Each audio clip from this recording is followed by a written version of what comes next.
From expecting to retire to expecting to rerun, now back to facing retirement once again, Representative Lloyd Doggett. Thanks so much for joining us here today. Good to join you, James.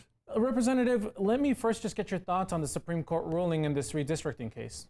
Well, first I have to say I'm very appreciative for the fact that for most of the last 50 years I've had an opportunity to represent in some capacity the only town I've ever called home. And I'm very grateful to people for giving me that opportunity, as well as for the many people in different districts from McAllen to San Antonio and from San Marcos to LaGrange. But I think this was a really unfortunate decision. Remember, the trial court decision after a 9-day trial and looking through voluminous records was written by an appointee of President Trump, joined by a Democrat over the objection of one other Republican. That did give me some hope that this terrible racial gerrymander that Trump engaged in would be ruled ineffective, and that I would have a chance to serve another term. It didn't turn out that way, and I'll continue with the same urgency and determination I always show. I'll be at events Friday night, Saturday, and Sunday before returning to Washington. And you had already announced that if these new maps were allowed to go into effect for 2026, that you would retire. But some of your other colleagues have very difficult decisions to make because there are multiples of them and only a couple of districts for them to run in with the new maps. How big of an inconvenience is that, and do you think the court should have taken that into consideration? Well, I think what the court should take into consideration is what's constitutional, and racial gerrymandering, which is what this map was, what the court found below, and what 3 judges commented on at the Supreme Court in very strong terms, is wrong. It is unconstitutional. I think they paved a way for Trump to once again try to have unrestrained one-man power where our government operates at his whims with all the uncertainty associated with that. Yes, I know some of my colleagues will face some difficult decisions. I've faced a difficult decision.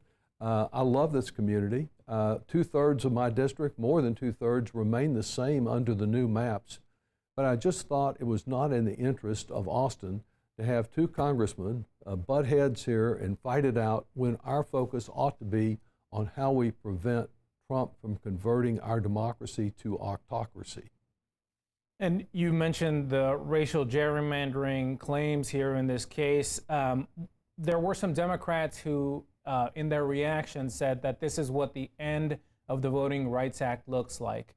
How do you react to that kind of statement? Well, they're absolutely right. It's an indication from the court. Our case was based on the U.S. Constitution provisions about race and against racial gerrymandering, but it's a good indication that the U.S. Supreme Court is looking to declare unconstitutional the Voting Rights Act, a separate case that is pending there from Louisiana, and that will have devastating consequences. I just feel we're better off. We recognize the value of diversity here in Austin when everyone of all races and religions and economic backgrounds has a seat at the decision-making table.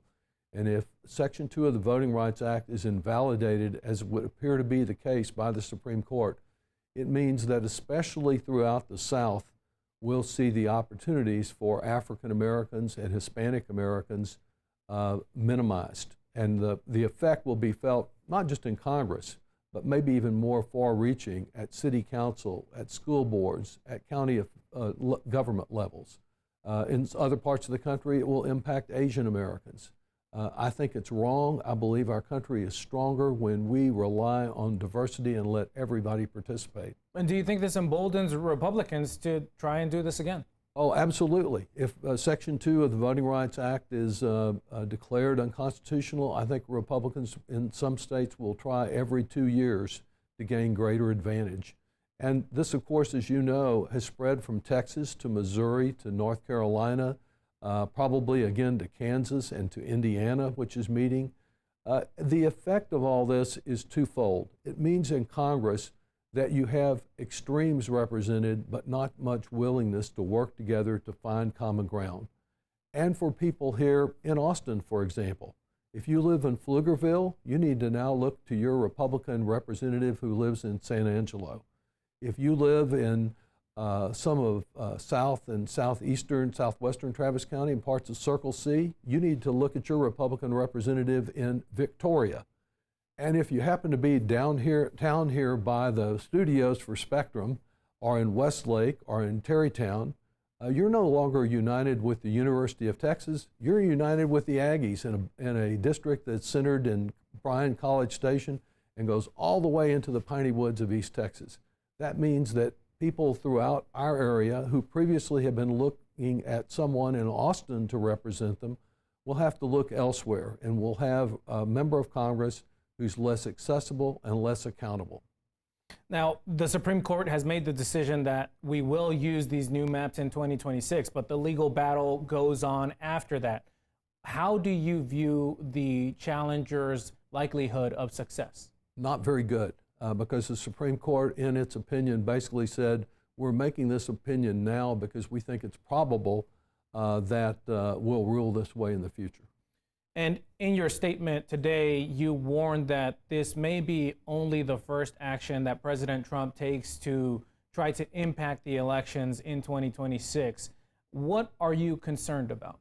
Well, I'm concerned that we have a president who will do most anything to maintain unrestrained power, to do whatever he likes. And that's the way things work right now, with the House of Representatives rubber stamping anything he wants, no oversight.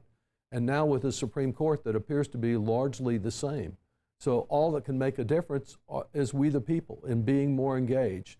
When we were visiting here at Spectrum a few months ago, no one thought about redistricting this year. We'd already had redistricting for this decade. So I think the president will have more shenanigans out there, do anything he can to ensure that the defeat that is coming to him in the House elections at the midterm, that he finds a way to twist it around to his benefit. Now, you mentioned the difficult decision that you had to do to end your long tenure in Congress. Have you had some time to think about your legacy and what you hope people will remember you by? Well, no, I'm not really too focused on that right now, because fortunately I have another full year to be out there working very vigorously on behalf of people in this community and to challenging the Trump administration and demanding some of the oversight that the Republicans are not giving. So I'll be back on the floor this next week raising a number of issues, raising issues on Monday concerning the whole affordability issue as it relates to health insurance premiums. There's so much more to do. I'm looking forward still instead of looking backward.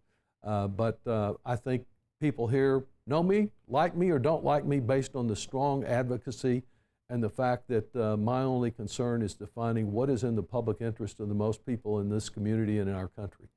And Congressman, I know you don't want to talk about legacy, but I want to ask you, you've been in office for so long, and you first came into elected office when Democrats were the leading party here in the state. How do you assess the state of your party right now, and what do you all have to do to start winning statewide again?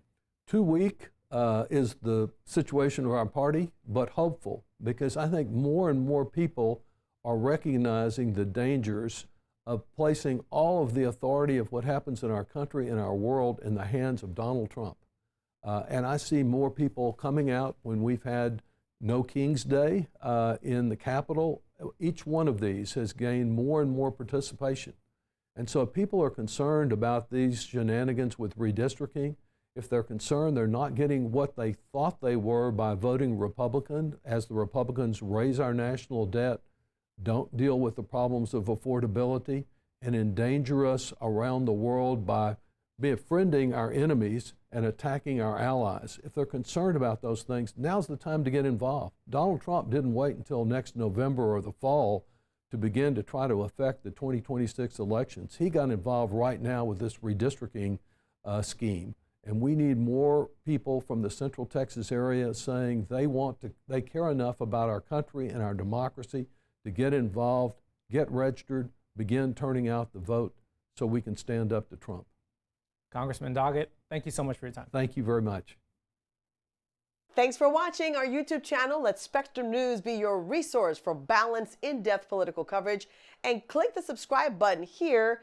You can also download our app and watch us on TV to learn more about the candidates, where they stand on the issues, and more. We'll see you then.